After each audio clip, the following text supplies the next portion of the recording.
تصدق يا عمو كل يوم بالليل عم ننام بردانين وجوعانين.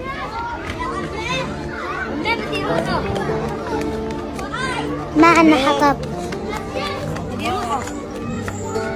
أنا بابا شهيد، قبل ما يموت كان عنا عطول حطب، كان يدفينا عطول، كنا دفيانين على زمان بابا. بس هلا كل شي خرب، صار بابا بمحل ونحن بمحل. طيب يا عمو نحن شو ذنبنا نبرد؟ هيك الأولاد عندي عندهم أب هيك عايشين ولا مثلنا؟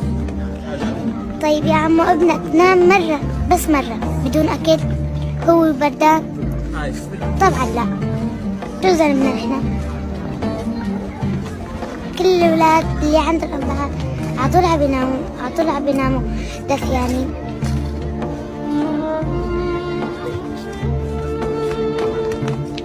على أول بابا ياخدنا معه.